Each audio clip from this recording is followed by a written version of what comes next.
तो आइए आज हम लोग क्लास 10वीं के सामाजिक विज्ञान के अंतर्गत कुछ महत्वपूर्ण ऑब्जेक्टिव प्रश्नों को देखेंगे जो आपके आने वाले बोर्ड परीक्षा के लिए काफ़ी महत्वपूर्ण है। और ये जो है आपके भूगोल के अंदर क्लास 10वीं में उसके अंतिम में क्या है, आपदा से भी ना क्वेश्चन पूछा जाता है, तो ये आपदा से लिया गया है।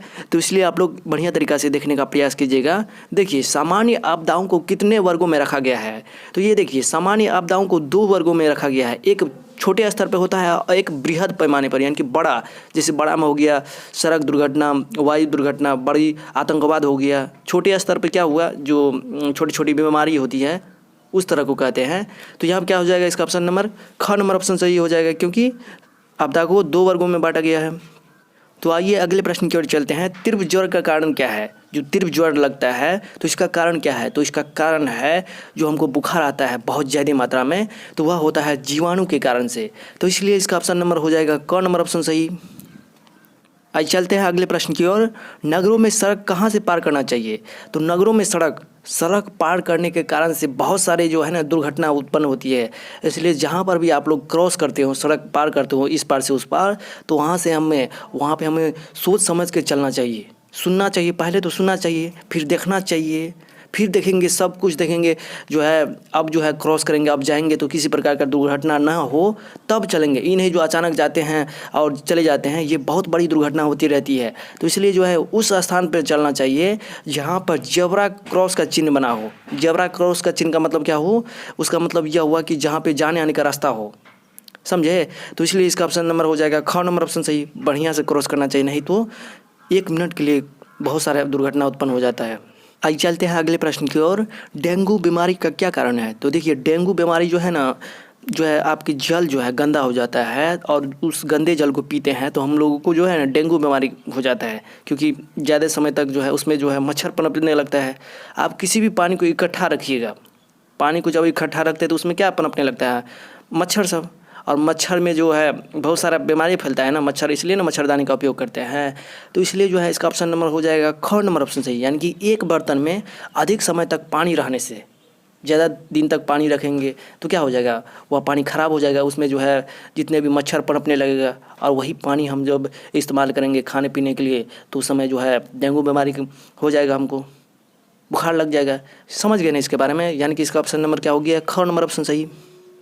तो आइए अगला प्रश्न देखिए। एंथ्रेक्स क्या है? एंथ्रेक्स एक अति सूक्ष्म जीव है जो बैक्टीरिया के कारण से उत्पन्न होता है, और इसका जो है ये जो अगर श्वसन के अंदर चले जाएगा हमारे शरीर के अंदर, तो इससे जो है ना लोगों की तुरंत मृत्यु हो सकती है। देखिए इसका उपयोग जो है विभिन्न देशों ने जैविक हथियार के रूप में किया, जैसे कि एक डिब्बा में लेके गया और एक डिब्बा में लेके गया, अपना तो सुरक्षित है, और जो है किसी देश में छोड़ दिया, तो इससे क्या हो जाएगा, वहाँ पे जो है रहने वाले लोगों के जब यह श्वसन के अंदर जाएगा, शरीर के अंदर जाएगा, तो लोग फटाफट तुरंत मरने लगेगा। इसका इस्तेमाल जो है ना एक जो है अस्त्र की तरह लोगों ने किया, युद्ध का एक अस्त्र की तरह। ये क्या है, तो एक अति सूक्ष्म जीव है, बैक्टीरिया के कारण से उत्पन्न होता है। तो इसलिए इसका ऑप्शन नंबर क्या हो जाएगा, क नंबर ऑप्शन सही। आइए चलते हैं अगले प्रश्न की ओर। भारत में एड्स से लगभग कितने लोग प्रभावित हैं? तो WHO के अनुसार, WHO का मतलब क्या हुआ, विश्व स्वास्थ्य संगठन के अनुसार भारत में एड्स से लगभग जो है ना 25 लाख लोग प्रभावित हैं। तो इस हिसाब से इसका ऑप्शन नंबर हो जाएगा क नंबर ऑप्शन सही। तो आइए चलते हैं अगले प्रश्न की ओर। भोपाल में रासायनिक गैस का रिसाव कब हुआ था? तो भोपाल में रासायनिक गैस का रिसाव हुआ था 3 दिसंबर 1984 ईस्वी में। समझिए ना, 2 दिसंबर बीते गया था, 12 बजे के बाद रात में क्या होगा, 3 दिसंबर ना आएगा। तो ये घटना घटी थी 2-3 दिसंबर 1984 ईस्वी में। एक जो है फैक्ट्री था, इसका नाम था यूनियन कार्बाइड। इस फैक्ट्री में जो है ना कीटनाशक दवाई और जितने भी खाद और बनता था वो सब बनता था। उसी फैक्ट्री में जो है हाइड्रोजन साइनाइड एवं मिथाइल आइसोसाइनाइड का जो है जहरीली गैस था, उसका रिसाव हो गया था, तो लीक हो गया, और वह जो है ना गैस हवा के साथ मिल गई, हवा के साथ बह गई। इसके कारण से जो है ना लगभग 2000 लोगों की मृत्यु हो गई, और जो है बहुत सारे लोग जो है अपंग हो गए, 10,000 से अधिक लोग अपंग हो गए। तो इसी घटना जो है, यह घटना घटा था कहाँ पे, मध्य प्रदेश में। तो यह घटना घटा था मध्य प्रदेश के भोपाल में। कितने ईस्वी में, तो 2-3 दिसंबर 1984 ईस्वी में। तो इसलिए इसका ऑप्शन नंबर हो जाएगा क नंबर ऑप्शन सही। आइए चलते हैं अगले प्रश्न की ओर। तूतीकोरिन में 1997 ईस्वी में गैस रिसाव से कौन सी बीमारी उत्पन्न हो गई थी? ये तूतीकोरिन पड़ता है कहाँ पे? तमिलनाडु में। और यहाँ पे घटना हुआ था 5 जुलाई 1997 ईस्वी को, जहाँ पे तांबा गलाने का काम करता था। ये कारखाना था तांबा को गलाने का कारखाना। वहीं में जो है वहाँ पे गैस का रिसाव हो गया था। तो इससे जो है ना 90 लड़कियाँ प्रभावित होगी और उसमें जो है उल्टी होना, छाती में जलन, ये न्यूमोनिया जैसी बीमारियाँ उत्पन्न हो गई थी। समझ गए ना? तो इस हिसाब से इसका ऑप्शन नंबर क्या हो जाएगा? ग नंबर ऑप्शन सही, यानी कि उल्टी होना एवं छाती में जलन हो गया था। ये सारी बीमारी उत्पन्न हो गई थी वहाँ पे। तो इसका ऑप्शन नंबर क्या हो जाएगा? ग नंबर ऑप्शन सही। तो आइए चलते हैं अगले प्रश्न की ओर। अम्लीय वर्षा का सर्वाधिक प्रभाव कहाँ पड़ा है? तो अम्लीय वर्षा का सर्वाधिक प्रभाव पड़ा है दामोदर घाटी में। ये तो इसके बारे में समझ गए। देखिए अम्लीय वर्षा का प्रभाव पड़ता क्या है? देखिए हमारे वायुमंडल में विभिन्न प्रकार की गैसें हैं। सल्फर है, ऑक्सीजन है, नाइट्रोजन है, कार्बन है, बहुत सारी गैसें हैं। तो बहुत सारे गैसें में ये जो है अधातु के ऑक्साइड, जितने भी जो है अधातु होते हैं, जैसे सल्फर हो गया, ऑक्सीजन हो गया, नाइट्रोजन हो गया, ये सब क्या है? कार्बन क्या है? ये सब क्या है? अधातु है। और अधातु जब ऑक्सीजन से अभिक्रिया करता है तो अधातु का ऑक्साइड बनाता है और अधातु के ऑक्साइड अम्लीय होते हैं। और यही अम्लीय जब वर्षा उत्पन्न होती है, जब वर्षा होने लगती है तो वर्षा के साथ मिल जाता है, तो इसी को कहते हैं अम्लीय वर्षा। और अम्लीय वर्षा के कारण जो है फसल हो गया, वनस्पति हो गया, जितने भी फल फूल हो गया, इस पर बहुत सारे बुरा असर पड़ता है। जो भी अब जो है फसल वनस्पति हो गया जो अम्लीय वर्षा से प्रेरित हो गया, उसमें अम्लीय वर्षा का अंश चले गया, उसको आप लोग जो है ग्रहण कीजिएगा, खाइएगा, पिएगा, तो उससे जो है ना आपका जान भी जा सकता है। अम्लीय वर्षा से वृक्ष के पत्ते मृतप्राय हो जाते हैं, मरने लगते हैं बहुत ज़्यादा। और जो है कभी कभी देखते हैं पेड़ में नया पत्ता नहीं उग रहा है, तो वही अम्लीय वर्षा के कारण से होता है। अम्लीय वर्षा जो है ना बहुत ख़राब है। जितने भी घर मकान देखते हैं, जब अम्लीय वर्षा पड़ता है तो उसका रंग चले जाता है। समझ गए ना इसके बारे में? अम्लीय वर्षा का जो है क्या दुर्भाव पड़ता है। तो इस हिसाब से इसका ऑप्शन नंबर क्या हो जाएगा? अम्लीय वर्षा का सर्वाधिक प्रभाव पड़ा है दामोदर घाटी में। तो इसलिए इसका ऑप्शन नंबर हो गया ख नंबर ऑप्शन सही। तो आज चलते हैं अगले प्रश्न की ओर। इनमें से कौन परमाणु ऊर्जा केंद्र है?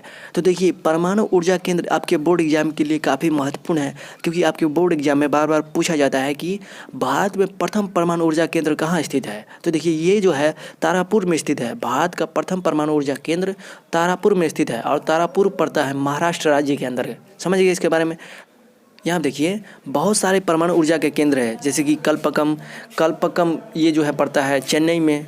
इसके बाद हो गया तारापुर जो महाराष्ट्र में पड़ता है। इसके बाद जो हो गया राजस्थान में। समझ गए ना? ये सारे राज्य में जो है ना जो है परमाणु का ऊर्जा केंद्र स्थित है। तो ये जो है इस हिसाब से इसका ऑप्शन नंबर हो जाएगा कौन नंबर ऑप्शन सही। तो आइए चलते हैं अगले प्रश्न की ओर। हिरोशिमा किस देश में है? तो हिरोशिमा ये जो पड़ता है जापान के अंदर पड़ता है। और इसी जापान के शहर में एक और शहर है जिसका नाम है नागासाकी। ये हिरोशिमा और नागासाकी के ऊपर जो है अमेरिका ने जो है बम गिराया था, परमाणु बम का इस्तेमाल किया था। इससे जो है बहुत सारे हानियाँ हुई।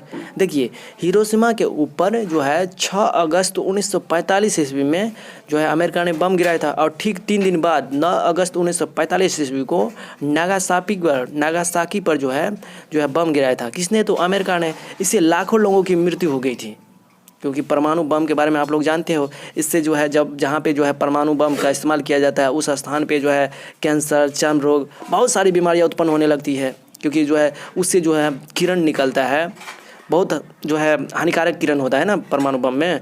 तो समझ गए ना इसके बारे में? उसका कारण को भी जानते जाइए। ये नहीं जो है हिरोशिमा किस देश में पड़ता है रट लिए जापान में, जो है नागासाकी किस देश में पड़ता है तो जापान में। ये रटने से क्या फ़ायदा होगा? तो इस हिसाब से इसका ऑप्शन नंबर क्या हो जाएगा? ख नंबर ऑप्शन सही।